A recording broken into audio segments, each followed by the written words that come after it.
안식일이 시작되었습니다.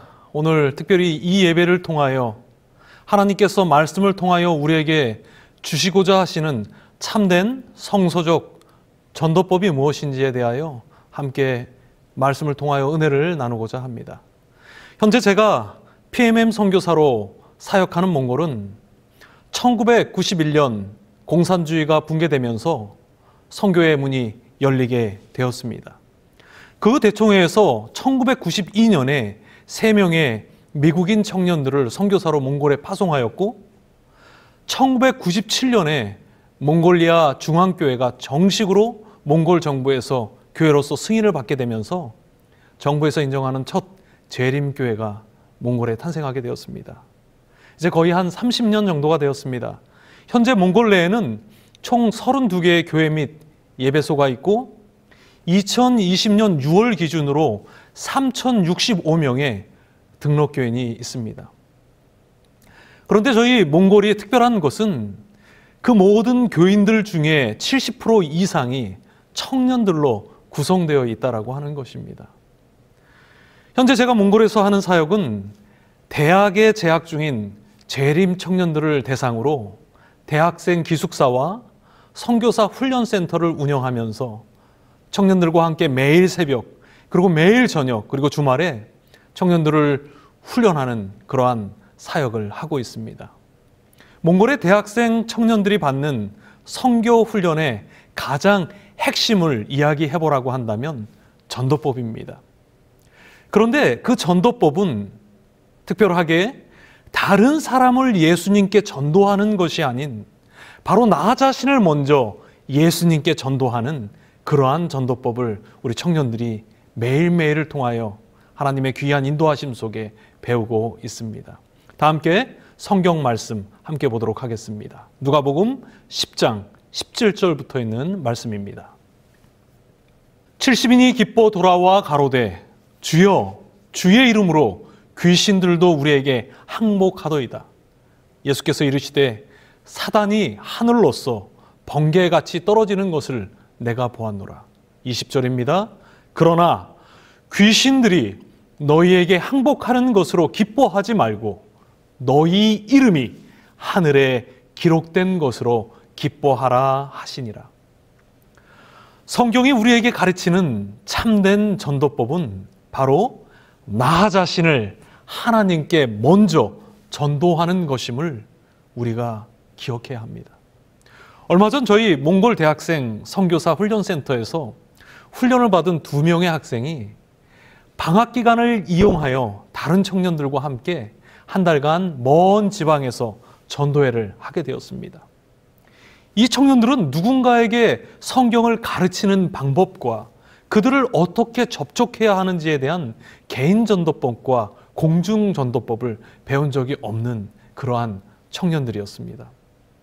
그러나 지난 1년간 함께 기도하면서 말씀을 묵상하면서 개인적으로 하나님을 만나기 위하여 힘써왔던 청년들입니다.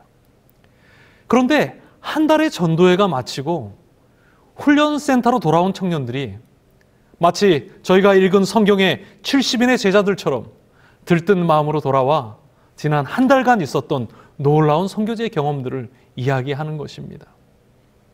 기도하는 방법들, 말씀을 묵상하는 방법들, 그리고 하나님과 교통하는 방법, 그리고 자신이 말씀을 통하여 매일의 삶 속에 경험한 하나님을 그곳의 청년들과 사람들과 나누면서 경험되었던 수많은 일들을 기쁜 마음으로 끊임없이 이야기를 하는 것을 보게 되면서 하나님께서 이 청년들의 마음속에 개인적으로 역사하시고 만나고 계심을 청년들의 간증을 통해서 개인적으로 또 느낄 수 있는 그러한 시간이었습니다.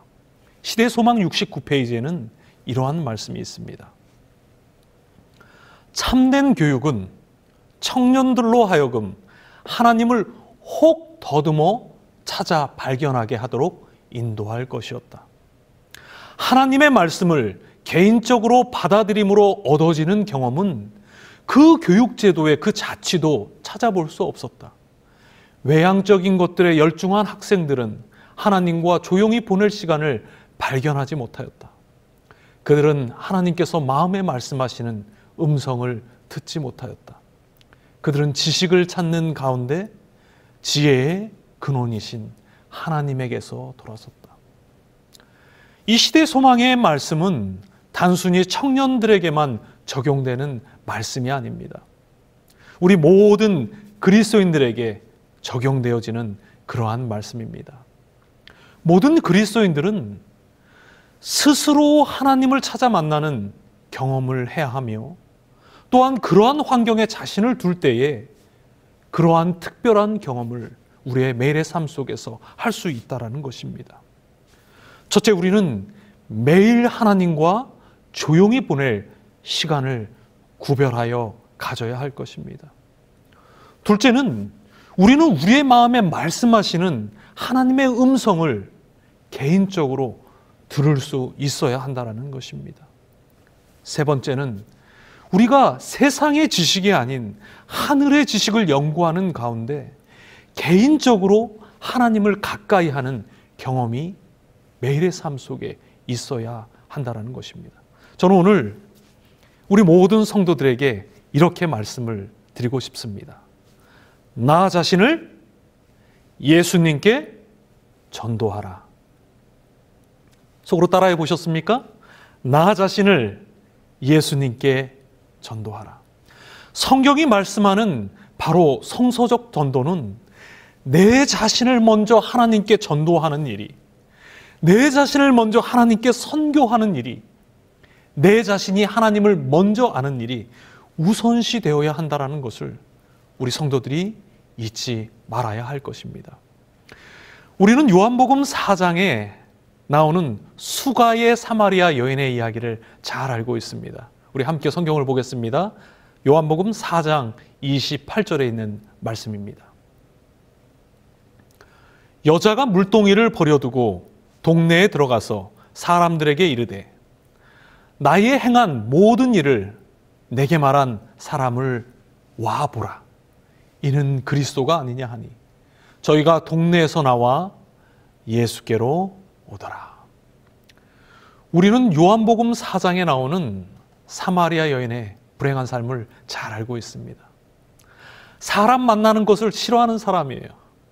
우울증이 있습니다. 대인기피증이 있는 여인이에요. 그런데 이 하루는 이 여인이 예수님을 만나게 됩니다. 이 예수님과의 한 번의 만남은 이 여인의 인생을 송두리째 바꿔놓습니다. 사람을 싫어하는 여인이 사마리아 마을로 스스로 뛰어들어가 사마리아의 모든 사람들을 예수님의 발 앞에 데려오는 것입니다. 이 여인의 전도를 통하여 예수님을 만난 사마리아 사람들이 또다시 이렇게 고백을 합니다. 4장 42절입니다.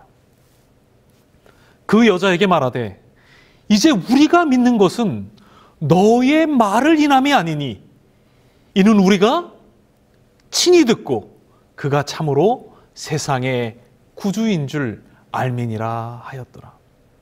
이 여인은 개인 전도법이라는 것을 배워본 적이 없는 여인입니다. 선교학이라는 것을 공부해 본 적이 없는 여인이에요. 공동 전도법이라는 것을 배운 적이 없는 여인입니다. 그런데 대인기피증이 있고 우울증이 있는 여인이 그의 일생에 단 한 번 예수님을 만난 후에 능력의 전도자, 능력의 선교사가 되어버립니다. 저는 이것이 선교의 핵심이라고 생각합니다. 이것이 성경이 우리에게 말씀하는 개인 전도법이라고 저는 믿습니다. 저도 이러한 예수님의 모본을 따라서 청년들을 훈련할 때 선교의 가장 기본은 바로 나 자신을 먼저 예수님께 전도하는 것이라고 항상 이야기를 하고 강조합니다. 내가 만나지 못한 예수님을 절대로 다른 사람에게 전할 수가 없는 것입니다. 한 사람을 전도할 수 있는 사람은 전도에 제한이 없다라는 진리를 우리 성도님들 기억하시기 바랍니다. 그리고 그 한 사람이 여러분 자신임을 잊지 마시기 바랍니다. 우리가 잘 아는 사울은 하나님을 열심으로 믿는 사람이었습니다. 교회를 위하여 못할 일이 없는 사람이었습니다. 그런데 아이러니하게도 그는 단 한 번도 자신이 믿는 하나님을 개인적으로 만나는 경험을 한 적이 없다라는 것입니다. 결국 그의 열심은 사람을 죽이는 결과로 나타납니다. 그러나 그 후 하나님의 은혜로 사울은 다메섹에서 처음 예수님을 만나게 되므로 수많은 교회를 세우고 수많은 사람들을 그리스도께 인도하는 참된 전도자가 됩니다. 우리가 잘 아는 모세도 어렸을 때부터 하나님에 대한 교육을 받았으며 누구보다도 월등한 신앙의 열심을 가진 사람이었습니다. 그러나 이러한 모세도 자신의 하나님을 단 한 번도 만나는 경험을 못한 채 하나님의 일을 스스로 하려다가 사람을 죽이고 광야로 도망하여 40년을 살게 된 그 내용을 우리가 잘 알고 있습니다. 그러나 결국 모세도 하나님의 은혜로 가시떨기에서 자신의 하나님이신 예수님을 처음 만남으로 이스라엘 백성들을 하나님께 인도하는 지상에서 가장 온유한 전도자가 됩니다. 오늘 한 가지 확실한 것은 나 자신을 하나님께 전도하는 일이 우리의 개인의 삶 속에 우선이 될 때에 하나님께서 우리에게 명령하신 땅끝까지 복음을 전파하라는 이 귀한 명령이 조속히 맞춰지게 될 것이라는 것입니다. 오늘 어찌 보면 이렇게 복음 전파가 느리게 진척되는 것은 아직도 나 자신을 예수님께 전도하는 경험을 우리가 하지 못하고 있지 않은가 오늘 생각해 보아야 하는 것입니다. 사랑하는 우리 재림 성도들이시여, 매일 하나님과 조용히 보낼 시간을 구별하게 되시기 바랍니다. 또한 오늘 우리의 마음에 말씀하시는 하나님의 음성이 무엇인지 잘 귀 기울여 들어보시기 바랍니다. 그리고 그 음성에 과단성 있게 순종하시기를 바랍니다. 그리고 세상적 지식과 경험, 욕심과 탐심을 내려놓고 그리스도의 재림을 준비하는 매일의 삶이 되시기를 간절히 바랍니다. 2016년 8월 시조에 이 용서의 힘이라는 글이 실렸습니다. 이 내용은 네덜란드의 코리 텐 붐이라는 여사에 대한 이야기입니다. 이 코리 텐 붐 여사는 테레사 수녀와 더불어 20세기의 성녀라고 불려지는 그러한 분입니다. 하루는 그녀의 가족들은 네덜란드를 침공한 나치군들에게 쫓기는 한 유대인을 돕기 위해 집안에 가짜 벽을 만들어 숨겨주다 발각되어서 독일에서 가장 악질적이라고 알려진 라벤스부르크 수용소에 끌려갑니다. 코리는 거기서 아주 뛰어난 신앙을 가진 언니 베시와 그녀의 아버지가 수용소의 열악한 환경과 나치들의 혹독한 고문에 못 이겨 죽어가는 모습을 자신의 눈으로 지켜봐야 했습니다. 코리 역시 목숨 건 고문을 당했지만 기적적으로 살아남아 전쟁이 끝난 1945년 고국으로 돌아오게 됩니다. 그 신학을 마친 코리는 1946년 독일로 돌아가 곳곳을 다니며 간증 집회를 하는데 그 간증 집회의 제목이 원수를 사랑하라입니다. 이 말의 의미는 그 모든 원수들을 다 용서했다라는 겁니다. 그런데 어느 날 독일의 한 마을에서 간증을 마치고 인사를 하는데 한 남자가 걸어옵니다. 그 남자를 보니 자신을 고문하고 언니의 목숨을 앗아갔던 그 간수가 다가오고 있는 것이었습니다. 코리는 그 순간을 이 글장에 이렇게 기록합니다.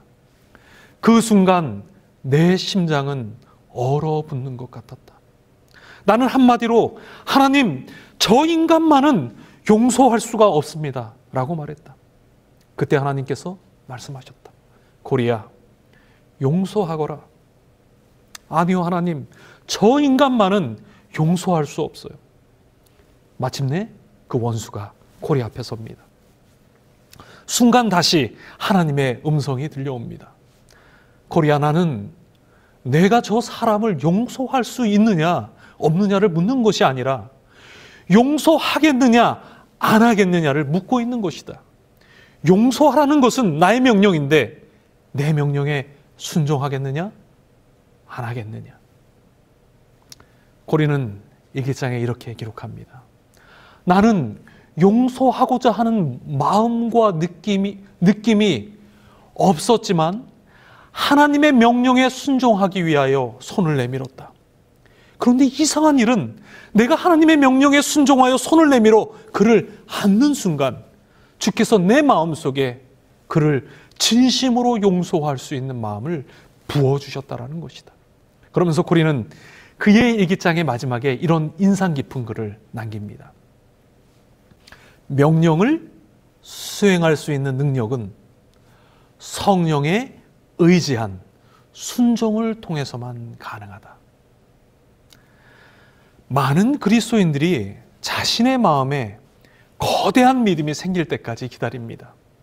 예를 들어 내 마음에 원수를 사랑하는 마음이 생길 때까지 기다리려고 합니다. 그리고 내 마음에 하나님의 품성을 내가 자꾸 만들어 가려고 노력합니다. 우리가 오해하지 말아야 하는 것은 믿음과 사랑은 감정이 아닌 원칙이라는 것입니다.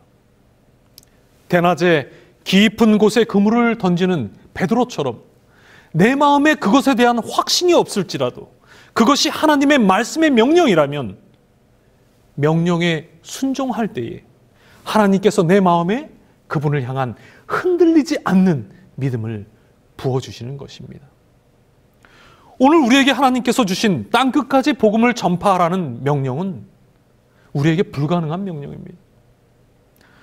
우리에게 그러한 능력이 교육되어지고 훈련되어질 때까지 우리가 기다린다면 우리는 영원히 땅끝까지 복음을 전파하는 사명을 완수할 수 없습니다. 그러나 우리가 자격을 얻고 능력을 얻을 때까지 기다리는 것이 아니라 그것이 하나님의 말씀의 명령이기에 순종하여 한 걸음 나아갈 때에 하나님께서는 그 사역을 감당할 수 있도록 오늘 우리 성도님들과 저에게 성령을 부어주시는 것입니다. 감정과 변화가 우선이 아닌 말씀을 믿는 믿음에 의한 순종이 우선되어지는 재림 성도들의 삶이 되시기를 바랍니다. 현재 온 세상과 그리스도인들은 어려움의 시대를 직면하고 있습니다. 많은 사람들이 이러한 어려움이 조속히 끝나고 새로운 정상적인 생활로 돌아갈 것을 기대하고 있지만 개인적으로 하나님께서 주시는 말씀과 예언을 묵상해 볼 때에 그러한 세상은 우리에게 다시 오지 않을 것처럼 보이기도 합니다.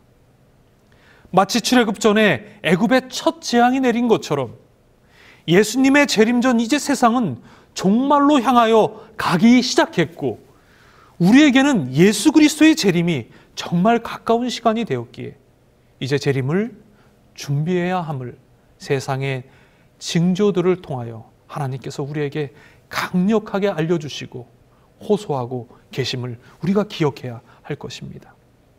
세상에 나타나는 이러한 현상들을 우리가 직면하면서 이러한 것들이 우리에게 미래에 대한 두려움이 되어서는 안 될 것입니다. 오늘 이 모든 징조들은 더욱 개인적으로 하나님을 가까이 하는 기회가 되어야 합니다. 바로 여러분 자신을 예수님께 전도하는 경험으로 전환되어지기를 저는 간절히 소망합니다. 참된 선교는 바로 나 자신을 먼저 누구에게 전도하는 것이다? 그리스도께 전도하는 것이다. 그때 나도 모르게 무수한 사람들을 그리스도께 인도하는 참 전도자가 되어버리는 것입니다. 예수 그리스도의 은혜와 우리 아버지 하나님의 사랑과 성령의 교통하심이 사랑하는 우리 모든 재림 성도들의 삶에 함께 하시기를 간절히 소망합니다.